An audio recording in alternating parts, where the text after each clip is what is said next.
Sorrindo. Isso não é lindo, pessoal? E um sorrisão aqui, exausto de estar explicando. O primeiro computador que apareceu na família foi um 386 do meu pai, de DOS. Então tá, eu acho que eu me dou bem com isso, né? É que a física na faculdade, ela é completamente diferente da física do ensino médio. Da escolha da faculdade. Os professores são o coração do curso. Quero fazer estágio, tá? Estágio?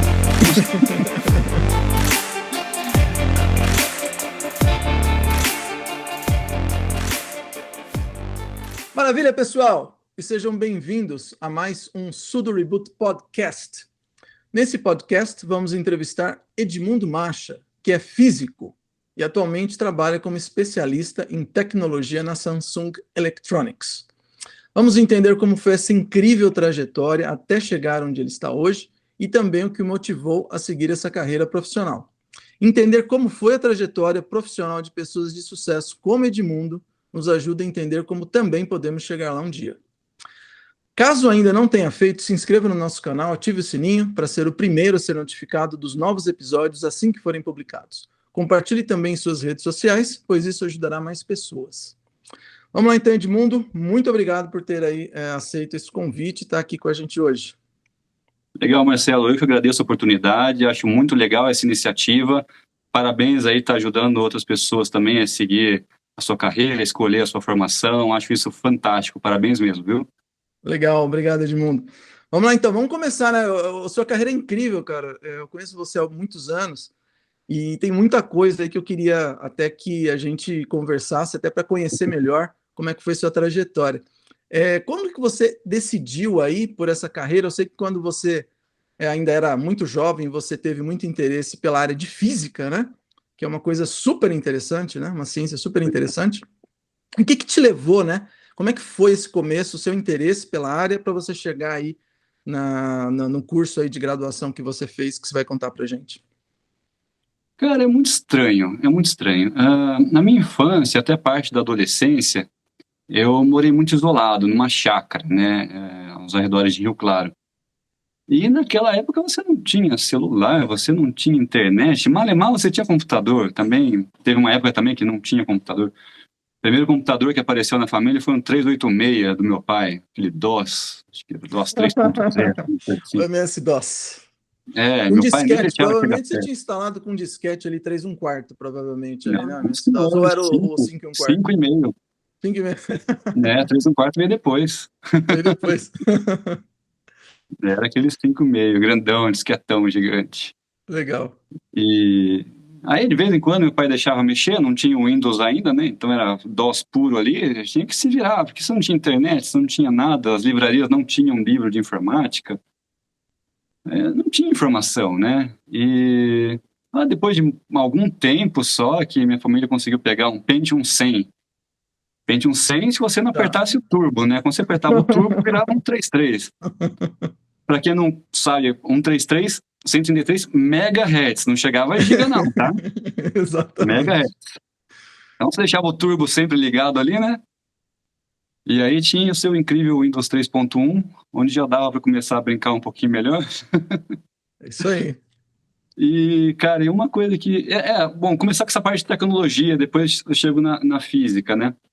E mexendo com tecnologia, cara, uma coisa que me motivou muito a mexer com os computadores mesmo foi quando eu comprei um CD de jogos, 300 jogos online, e meu pai virou para mim e falou o seguinte: você não vai instalar esse negócio no computador.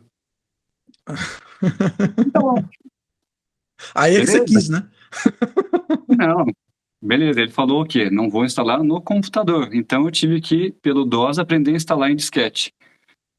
Entendi, E você aí dava eu o boot e comecei a jogava fuçar do no disquete. DOS. Instalava tudo em disquete. Ele falou, mas você tá jogando? Eu falei, instalei em disquete, eu não instalei no computador. E vai explicar para ele a diferença, né? E era muito legal, era muito legal. Eu tinha um colega nosso, o Otávio também, era praticamente a idade do meu pai. E, eventualmente ele ia fazer manutenção no computador em casa e eu ficava grudado nele, ele abria. Esses caras é que motivam a gente, né? O Otávio, infelizmente, não está mais entre a gente hoje, mas foi uma pessoa sensacional. E ele abria o computador, me mostrava a memória, a gente limpa aqui e tal, e liga de novo. E eu ficava fascinado com aquilo, né? Um monte de fio lá dentro. E na época, sem informação, Windows 3.1 também não tinha internet. Ó, tinha, mas era uma coisa arcaica, né? E, cara, aquilo me Aprendia motivava demais. bastante com ele, né? Demais, demais, Tem demais. uma outra pessoa que eu entrevistei no outro podcast, né? Que é o Diogo. E foi exatamente a mesma história que ele contou, né? Que tinha uma pessoa que vinha fazer manutenção no computador, aí ele destruiu o computador intencionalmente para que ele viesse. E aí ele podia tirar dúvidas, entendeu? Isso eu não fazia, mas eu gostava muito quando ele vinha. Legal. Agora me fala assim, ó, então você começou seu interesse justamente porque tinha esse computador na sua casa, é isso? Esse foi o ponto que te trouxe de Pois é, interesse? porque o computador acabou sendo uma porta de entrada para um mundo novo, né? Depois que veio a internet ainda por cima, eu comecei a ter acesso a tudo. Você entrando na internet é uma porta aberta para o mundo inteiro. Ainda mais, se bem que naquela época não era tão grande quanto era hoje. Mas você já conseguia pesquisar algumas coisas, alguns conteúdos. Em seguida, eu fiz um curso técnico de manutenção em computadores. Depois, eu fiz um curso técnico de rede de computadores também. Até que eu entrei no ensino médio. O ensino fundamental todo em escola pública. No ensino médio, eu consegui uma bolsa enorme numa escola particular em Rio Claro, uma escola excepcional. E lá eu consegui avançar bastante, bastante mesmo. E lá eu descobri a física. Até o Que legal. ensino fundamental, a professora era aulas de ciência, então eu não conhecia a palavra física, eu conhecia ciências. Sim, A professora dava lá, o carrinho está se mexendo para lá, para cá, calcula a distância percorrida, a velocidade e tal. Eu não sabia que era física, não fazia ideia. No ensino médio, não. Aí a coisa já começou a ficar mais pesada, já começaram a realmente falar de física. E eu me interessei tanto que eu comecei a prestar as Olimpíadas de Física. As Olimpíadas que de legal. Física. Fui para a Olimpíada Brasileira de Física no ITA. Foi uma semana assim sensacional, uma semana inteira dentro do ITA estudando física para no final ter uma prova final lá. Cara, eu fiquei louco com os laboratórios de física do ITA e tá lá dentro foi uma coisa que me fascinou demais. Então, Que legal. eram dois pontos. Eu era apaixonado por computação, hardware, redes. Eu ainda não sabia o que era programação. Vim saber depois, no meio do ensino médio para frente. E gostava muito de física. Então, foram duas Um paixões, assim, caminho natural aí. muito grandes, E olha que o ITA é referência, eu acho que no Brasil para qualquer coisa, né? Quer dizer, na área de Sim, tecnologia, sem olha, é dúvida, a sem mais dúvida. importante instituição que tem. Só os melhores dos melhores é que estudam lá, né? E, cara, os professores do ITA, eles são de uma motivação que você não vê, sabe, em qualquer lugar. Eles te dão uma aula, assim, você sente que o cara gosta mesmo daquilo que tá fazendo com amor, sabe? Que legal. E mesma coisa na USP depois que eu entrei em física na USP, mesma situação lá. Tinha um professor que era completamente apaixonado, depois eu conto essa história. Legal. Mas é interessante, é muito interessante. Você vê o amor que a pessoa tinha na hora de ensinar as coisas. Aí no ensino médio, estava eu fazendo as competições, estava indo bem, recebi premiação em São Carlos, no CDCC. Então eu falei, acho que eu me dou bem com isso, né? Então, Matemática, né? Conta, pois é. equações, No ensino maravilha. médio também, descobri o Delphi, comecei a programar em Delphi lá, Ah, que fomos para uma legal. feira de computação foi aqui perto, no Hopi Hari, feira de computação no Hopi Hari. Não sei se... Sério, foi bem bacana. Legal. Jamboree Company, não lembro o nome da feira agora, mas foi muito interessante. Eles desenvolveram um projetinho para lá. No final das contas, eu tenho um tio que trabalhava na IBM na época, e meus pais, quando ficaram sabendo que eu queria fazer física, chamaram esse tio para conversar comigo. E esse tio é um crânio, inteligentíssimo. E conversa vai, conversa vem, ele fala da física, fala que engenharia tem um campo muito bacana também, que de repente valesse a pena me inscrever para engenharia. Então, ponderei bastante as palavras dele, me inscrevi em física na USP e na Unesp. Não, mas eu me inscrevi em engenharia na Unicamp, mas vai em engenharia computacional, né? É esse o nome? Na época eu não lembro, né? Era alguma Acho que coisa de engenharia sim. de computação, alguma coisa assim. Engenharia. Mas, por fim, eu passei na USP, passei na Unesp, E acabei escolhendo a USP, porque lá tinha um campo muito interessante que eu só fiquei sabendo depois que eu tinha feito a inscrição. Que lá tinha uma opção de física computacional. Que legal. Então aqui tem aquele Juntou campinho que eu as duas adoro de áreas que você física, estava com interesse. computação, juntou tudo, Que deu legal. match. E Edmundo, como é que foi então, depois que você entrou na universidade, como é que foi lá dentro, né? Como que foi a sua experiência universitária? O que que você achou de mais legal, né, de fazer esse curso incrível aí na USP que você fez? E o que que você acha que foi de mais importante e interessante que você estudou lá, que depois te levou aí a seguir na carreira? Uma coisa interessante que desde quase que eu entrei na faculdade, eu já fui buscar alguma coisa para trabalhar. Então, eu sempre tive as duas vertentes. Eu estudava e também trabalhava praticamente durante toda a minha graduação, tá? Joia. Isso me deu uma experiência muito, muito, muito grande. É lógico que não é fácil você estar cursando um curso integral de física, que a princípio é de dia e o dia inteiro, né, manhã e tarde, e trabalhar. Sem dúvida. Então as duas coisas tinham que casar muito bem, o tempo era muito apertado, mas, cara, era fantástico. A única coisa que realmente pesou demais é que a física na faculdade, ela é completamente diferente da física no ensino médio. Mas, assim, Hum, são mundos completamente distintos. E isso me assustou muito.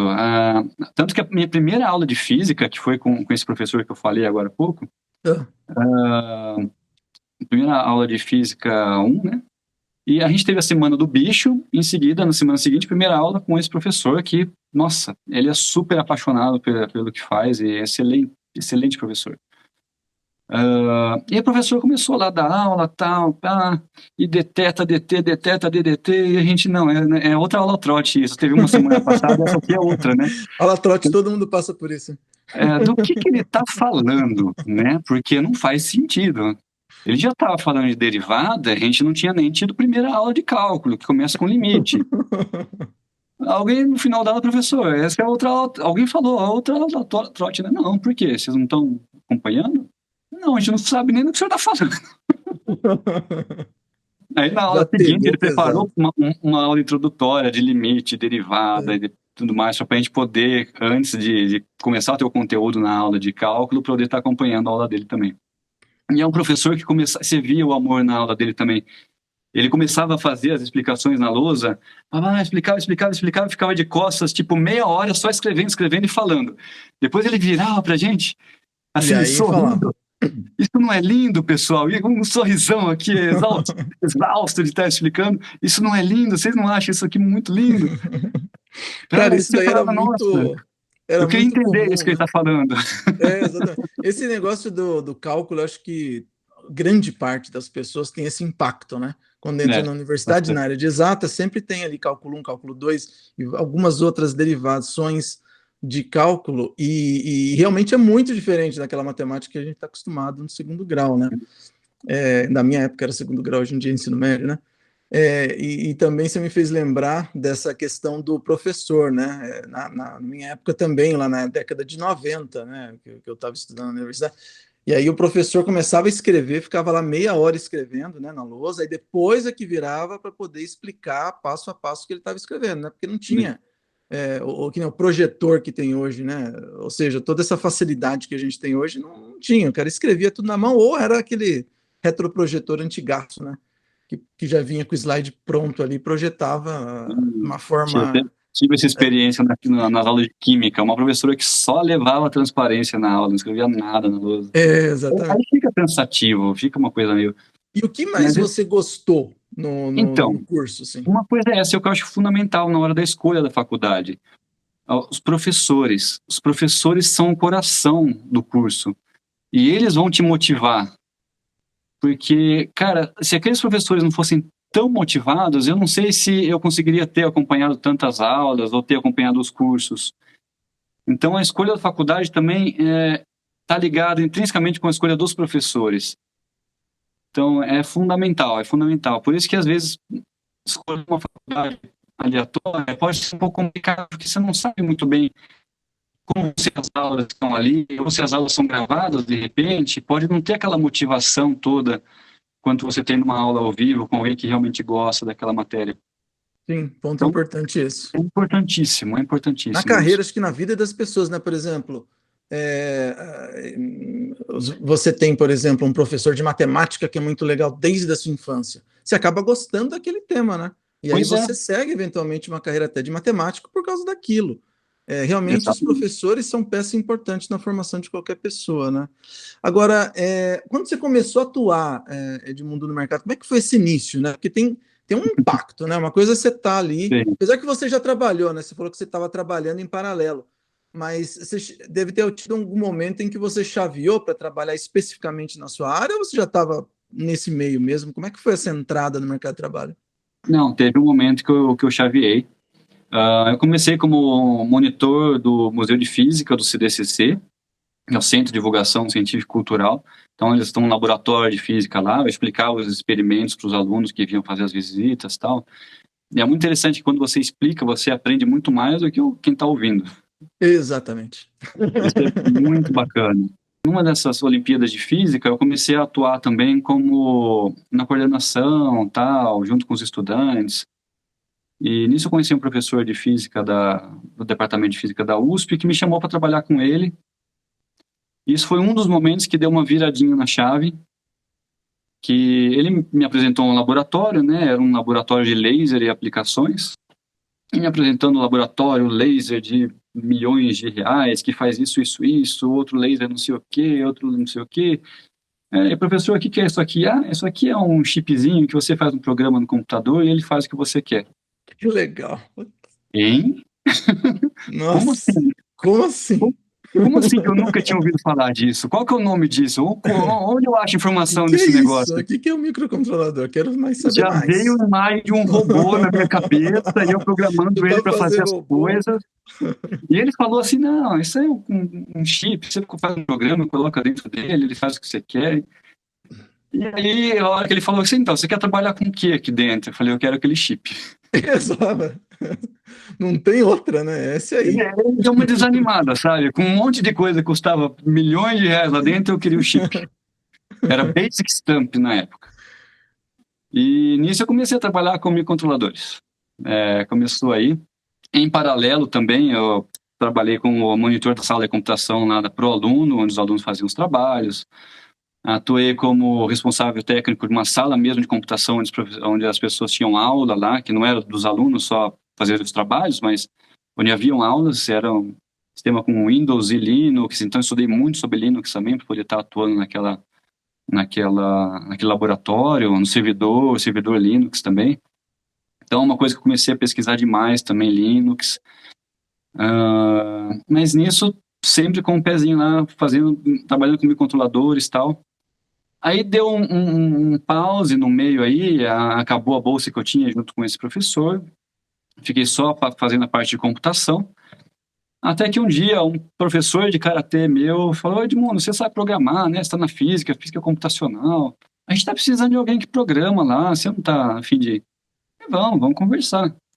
Só que não eram programas comuns, eram programas para PIC, firmware. Que legal.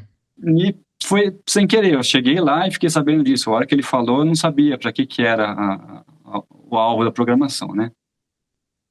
E, cara, nisso, eu Encaixou certinho, hein? comecei a trabalhar com PIC. Comecei um estágio lá, numa empresa em São Carlos, que fazia desenvolvimento de computadores para a área agrícola, né? O sistema de monitoramento e tal.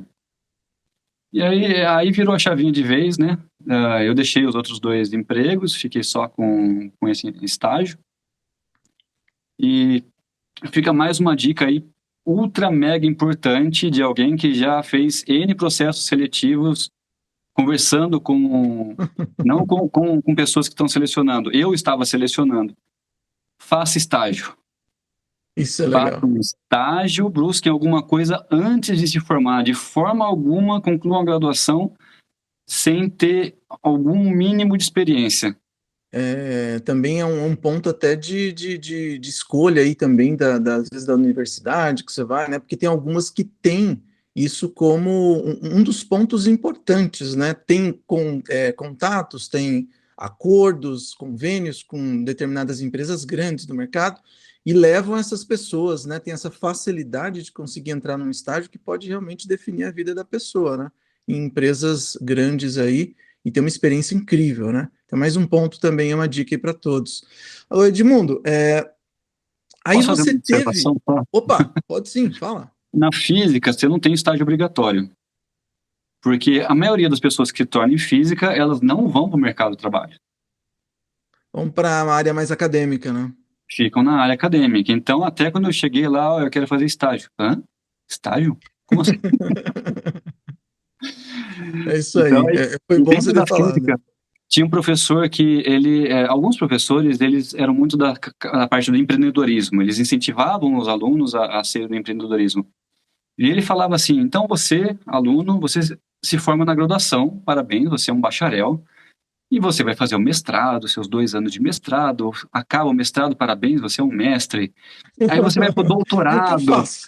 4 anos de doutorado, enfim, você conclui seu doutorado, está aqui, doutor. Aí sim, agora sim, você é um feliz e alegre Aí você vai para desempregado. o pós-doutorado. E ele falou aquilo, eu falei, "Ih, como assim? Eu vou terminar o doutorado e feliz, alegre, desempregado? Não, não, É, não, não é isso que eu quero, não." que legal, E mas foi aí bom você também, ter ido para essa área. Cara, programação de microcontroladores é uma coisa que me fascina pessoalmente, né? Eu também gosto e também faço como hobby, né? Hoje em dia, você consegue criar algo que não é só software, né? Porque a pessoa que estuda software, como eu fiz a carreira de ciência da computação na universidade, você vai lá, você está desenvolvendo, mas você sabe, você fica aquele negócio fica na tela, né? E a coisa prática, transformar em algo que se move e etc., né? É o mundo dos microcontroladores que habilita a gente para ter esse acesso e construir coisas no exatamente. mundo real, que se É. movem, falam, fazem som, dá para fazer jogo, dá para fazer tudo que se possa imaginar. É, o que mais te fascina nesse ponto, né, de programar microcontroladores? Essa questão da criação, né? Qual que é esse papel? O que isso fez na sua vida, né? Como que foi o impacto disso na sua vida? Pois é. Na época a gente não tinha muita informação do que sistemas embarcados. Mesmo essa palavra não existia muito, você não tinha tanta informação quanto a gente tem hoje, né? Então eu não falava que eu trabalhava com sistemas embarcados, eu trabalhava com programação de controladores, não tinha. Então essa parte de criação, para mim era muito bacana você desenvolver alguma coisa do zero, você criar alguma coisa. Só que tinha um lado positivo e um lado negativo. Quem está desenvolvendo alguma coisa, principalmente na área de automação, que é a automação em si? Você automatiza alguma tarefa, você deixa alguma tarefa que era manual, passa a ser automática. E uma coisa que é a primeira vez que eu fui em campo colocar um computador automático lá para fazer um monitoramento um processo de adubação. E era um sensor de adubo. Então tinha um tratorista lá e tinha um cara atrás olhando se as linhas estavam sendo adubadas. Então a gente foi, instalou o sistema e o sistema funcionando, né? E o cara que ficava lá atrás, ele virou para mim, mas eu vou fazer o que agora? Viu que eu fiquei uns bons dias chateado, cara, demais, demais, demais. Substitui, né? A automação substitui, na verdade, o trabalho de uma pessoa, né? Ou de Então, várias pessoas. eu demorei um pouco para entender que o trabalho que eu fazia substituía o trabalho de outras pessoas. Mas por fim, conversando com outras pessoas e pessoas com mais senioridade que eu tinha na época, né, era um caminho que naturalmente ia ocorrer. A automação era um caminho sem volta. Mas eu acho Uhum. que a evolução é isso, né? É você deixar de fazer coisas que são menos eficientes, né? E colocar as pessoas para realmente trabalharem naquilo que agrega mais valor naquele momento em que a humanidade está vivendo, né? Mas Exatamente, é exatamente. triste mesmo, assim, a gente fica chateado com essas coisas quando acontecem com É, a gente, né? É. e, Cara, e você desenvolver, agora, de novo, né? Vou fazer uma pergunta mais específica. Você desenvolver ali o hardware e o software, como que é tá. isso? Como que você se sente fazendo esse trabalho? Não era isso na época. Então a gente tinha o grupo de engenheiros eletricistas que desenvolviam hardware e tinha um grupo de programadores que faziam o software embarcado. Na época eu não falava firmware. Bom, algum outro falava firmware. Só que era o seguinte, os times não se conversavam muito bem. Então, tinha um gap aí no meio que praticamente me forçou a estudar hardware. Aí você entrou na parte de hardware. Aí eu entrei na parte de eletrônica, na parte de hardware, confecção de PCB e tudo mais. Porque às vezes você falava, não, eu preciso de um sinal, que a leitura do sinal seja... Eu preciso ter uma leitura de um sinal, fala para o engenheiro. O engenheiro vai lá, pega um pino lá, vê, esse aqui é um I/O, tá, faz a ligação daquele pino. Aquele pino é otimizado para isso? Ele tem sistema de interrupção, se eu precisar fazer uma leitura rápida, identificar uma alteração rápida do sinal, ou tem que ficar monitorando. Então, esse gap me fez estudar muito de eletrônica, demais. Apesar que eu tinha eletrônica na física também, além de toda uma carga pesadíssima de computação, a gente também estudava eletrônica, mas é eletrônica básica, né? Então, para as aplicações que eu fazia, tinha que estudar muito também a parte de eletrônica analógica, digital. E então, não é uma coisa que tinha um curso pronto ou alguma coisa assim. Você tinha que estudar partes e achar um datasheet na internet. Aí você tinha que saber inglês, porque os datasheets todos em inglês também. E a partir do momento que eu lembro até hoje, quando eu fiz a minha primeira PCB, soldei o pique, coloquei o programa lá dentro e o LED piscou. Cara, você fica muito feliz. É muito legal. Primeira vez, né? É o Hello World de quem mexe. É o Hello World. O LED é clássico, né? O LED precisa ter lá para você saber que o programa está rodando e com a frequência correta, pelo menos. Então, é o feedback, né? É o feedback. Edmundo, que legal, cara. Então vamos entender um pouco, né? Conta pra gente, né? Para quem está nos ouvindo, como que é um dia de trabalho de um especialista em tecnologia, né? Trazer um pouco de lupa, né? Colocar uma lupa em cima do seu dia. O que você faz da hora que você acorda até a hora que você vai dormir? Qual que é a importância? Como que é a pressão que existe, né, nesse trabalho? Conta pra gente um pouquinho aí. Muito bacana, muito bacana. Mas demorou muito para chegar até aqui, né? Não foi um caminho fácil. E isso vem também quando você lembra lá que eu falei quando era monitor da ProAluno, tal, que ensinava as pessoas a como funcionavam os experimentos. E eu sempre fui meio assim na minha vida toda. Então, dentro das empresas, eu tentava ajudar as pessoas o máximo possível. Então, mesmo que eu não soubesse a resposta, eu ia tentar lá procurar alguma coisa que pudesse ajudar a pessoa. E se você ajuda uma pessoa, ajuda a outra, aí você vira supervisor. Depois você vira coordenador e passa a coordenar aquela equipe, auxiliar aquela equipe da melhor forma possível, né? Então, dentro dessa empresa que eu comecei, eu fiquei 10 anos, cheguei até a ser supervisor da equipe de hardware e sensoriamento, considerado uma das empresas mais inovadoras do mundo, uma das 50 empresas mais inovadoras no mundo no final de 2013. Que legal, hein? Foi quando eu saí. Nossa! Eu estava supervisionando a equipe de hardware e sensoramento. Que legal. Bem fantástico. Muito Depois, bom. Coordenei também uma equipe de engenharia, né, numa empresa que desenvolvia tecnologia para a área de fornos, a indução eletromagnética. Então, eu atuava como desenvolvedor, atuava como engenheiro eletricista ali, fazia os PCBs, fazia programa, coordenava a equipe, ia para campo, contato com o cliente. Então, o meu background cresceu gigantescamente. Deixa eu até te perguntar nesse ponto, né? Porque uma coisa, tudo bem, fazer a programação, né? Como a gente está falando, que é super complexo programar microcontroladores, ainda mais com essa questão do hardware que você estava falando. Mas tem um outro ponto aí que eu acho também, que é a questão da segurança humana, né? Você trabalhou com fornos. Como é que é esse ponto, né? Porque é uma preocupação gigante. Imagina você fazer um negócio que, de repente, pode machucar uma pessoa, algo assim, né? Não só na parte de fornos, na automação agrícola também. Imagina que você faz... também. Essa questão de segurança é fundamental em qualquer área. Qualquer área. Não importa se é um sistema embarcado, ou mesmo na área agrícola, quando... Eu fazia cursos de sistemas embarcados voltados para a área médica, justamente para pegar essa questão também de segurança e trazer esse conhecimento para a área agrícola e para a área de fornos. Sim. É uma coisa que me preocupava demais. E sabendo que existia essa demanda na área médica, eu ia nos seminários de área médica para poder entender essa questão de segurança e trazer para as empresas. Perfeito. É Isso está desde o fundamental, desenho, fundamental. né? Desde o primeiro momento em que você está Tem que estar. pensando no desenho da solução, você já tem toda essa preocupação, ela vai junto de toda a solução, né? Isso entra muito no gerenciamento de risco, gerenciamento de projeto, que eu tive que estudar muito também. Então, o gerenciamento de riscos é fundamental. E se falhar, o que acontece? Exato. Né? E se der um problema ali, um problema aqui, o que, que vai acontecer? Como que se mitiga esse erro? Como evita isso? Então, Exatamente. nesse período, teve um estudo muito aprofundado de gerenciamento de projeto, coordenação de equipes, e todo esse estudo, toda essa bagagem é o que me levou hoje a estar na Samsung. Que legal. E hoje o seu dia, da hora que você acorda, o que que você faz? Primeira coisa. Depois de escovar os dentes e tomar banho. Subo no carro. Sobe no carro. Não, essa área na Samsung, ela é fantástica, fantástica. A primeira que é uma empresa sensacional, né? A tecnologia que ela tem é uma coisa absolutamente, você não dá para imaginar sem estar lá dentro, é uma coisa absurda. Que legal.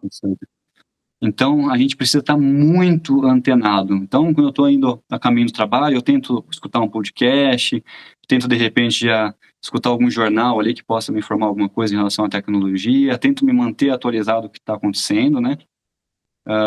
Eventualmente, período da noite, tento estudar alguma coisa nova também, porque hoje, eu não desenvolvo mais. Eu parei o desenvolvimento, eu estou só com gerenciamento e coordenação. Então, Certo. seria mais, em outras palavras, um gerenciamento de portfólio. Sim. Tá? Então, um conjunto de São projetos múltiplos lá. projetos que estão Sim. acontecendo e você é o responsável por garantir que eles vão ser entregues no prazo, dentro do Isso, escopo e dentro do isso. budget. Então, você tem o líder do projeto, você tem gerente de projeto lá, e a gente está monitorando os projetos com o desenvolvimento e tal. Enfim, e isso, eu tenho que fazer as análises técnicas dos projetos, tudo mais também, um pouco da análise financeira, enfim. Edmundo, agora para fechar, né, essa entrevista, que conselhos que você daria para quem está querendo entrar nessa profissão? O conselho é o seguinte, Marcelo, trabalhe com o que você gosta. A partir do momento que você trabalha com o que você gosta, você nunca mais precisa trabalhar na vida. Isso Eu não sei aí. de quem é essa frase, não é minha, tá? Não é minha, mas é uma frase que eu tenho para mim como totalmente correta, porque você faz aquilo que você gosta, não importa, você acorda de manhã indo, sabendo que vai fazer um negócio legal, e chega em casa, você vai dar uma pesquisada, você continua, entendeu? Deixa de ser uma coisa massiva, de ser uma coisa, nossa, vou ter que levantar segunda-feira para trabalhar. Não. É uma coisa que você gosta de fazer. Você vai levantar segunda-feira, você vai lá porque você gosta. Você vai Exato. chegar em casa, você vai pesquisar alguma coisa que você gosta daquela área. Esse é Então, um ponto bem legal. esquece essa coisa, mas essa área não dá dinheiro. Cara, se você gosta dessa área, vai fundo, estuda, seja um dos melhores. O reconhecimento vem. Quando eu falei que eu ia fazer física, vai dar aula, Educação física? Não. Não. Mas o Física. que você falou é muito importante, porque acho que é muito relevante realmente reforçar isso que você falou, né? Fazer o que gosta, porque fazer algo só por causa do dinheiro, vou escolher a carreira X por causa de dinheiro. Cara, você não vai fazer direito porque você não gosta, aí você não vai estudar, que é o que você está falando, para poder se aprofundar, para ter algum diferencial, para daí sim você ter a possibilidade de ganhar mais dinheiro. Você acaba não ganhando o dinheiro que você quer ganhar, porque você não se empenha. Então é melhor segue na carreira, naquilo que você realmente gosta, porque se você se especializar e se você se esforçar, você consegue ter sucesso em qualquer área, né? Essa é a verdade. Os melhores vão ter sucesso em qualquer área.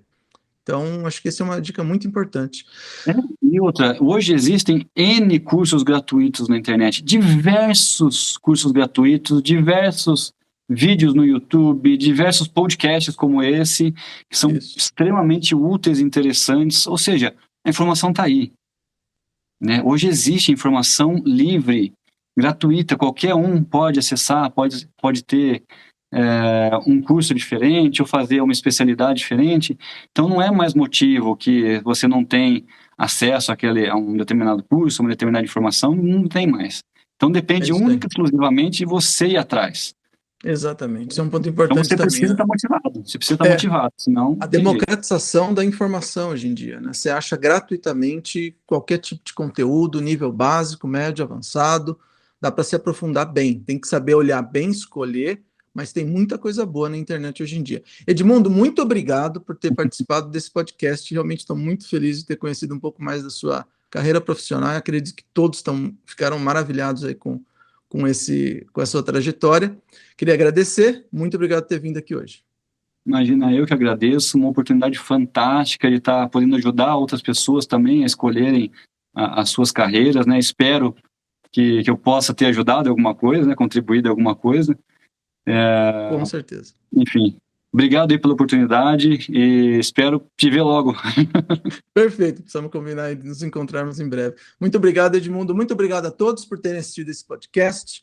E fiquem ligados, porque novos serão também postados. Vamos entrevistar outras pessoas também aqui nesse podcast. Boa noite a todos, boa noite, Edmundo. Até mais. Valeu, tchau, tchau. Tchau, tchau.